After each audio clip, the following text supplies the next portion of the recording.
Video Chitra Pournami அன்னைக்கு evening போல் எடுத்தது. நாங்கள் ஃபேமிலியாக கோவிலுக்கு தான் போனோம், பக்கத்தில் இருக்கிற சிவன் கோயிலுக்கு. எங்கள் ஊர் சிவன் கோயிலில் வந்து வருஷம் 5 சாமி வந்து பஞ்சமூர்த்திகள் வந்து அன்றைக்கி ஈவினிங் போல் மாட வீதியாக வருவாங்க. ஸோ அதை பார்க்கலான்னு தான் போயிருந்தோமே. கைலாய வாத்தியமாக சூப்பராகவே அடிச்சிட்டு இருந்தாங்க. எங்கள் தெருக்கு வரும்போது நைட்டு 12 மணிக்கிட்டே ஆகிடுச்சு. முழுமுதற் கடவுளான விநாயகரும் முதல் வந்திருக்காரு. அது 2வது சாமியாக முருகர் தான் வந்திருக்காரு. 3வது வந்து சிவபெருமானும் அம்பாலும் வந்திருக்காங்க, சுவாமி அம்பாள். ரொம்பவே சூப்பராக இருந்துச்சு பார்க்கும்போது. ஆனால் ஒரே ஒரு வருத்தம் தான், ஏன்னா சாமி வரும்போது 2 குட்டீஸுமே தூங்கிட்டாங்க. ஏன்னா நைட்டு 12 மணி போல் தான் வந்து சாமி வந்துச்சு. அதனால் குழந்தைங்க கொஞ்ச நேரம் முழிச்சிருந்தாங்க. அதுக்கப்புறம் ரொம்ப டைம் ஆகிடவே தூங்கிட்டாங்க.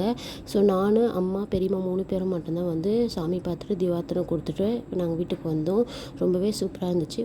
வருஷமே எங்கள் வீட்டு பக்கத்தில் இருக்கிற சிவன் கோயிலேருந்து பஞ்சமூர்த்திகள் திருவீதி உலா வருவாங்க. அது பார்க்கறதுக்கு ரொம்பவே சூப்பராக இருக்கும். கைலாய வாத்தியத்தோட சாமி திருவீதி உலா வரது ரொம்ப ரொம்ப அழகாக இருக்கும். நாங்கள் வருஷம் பார்ப்போம்.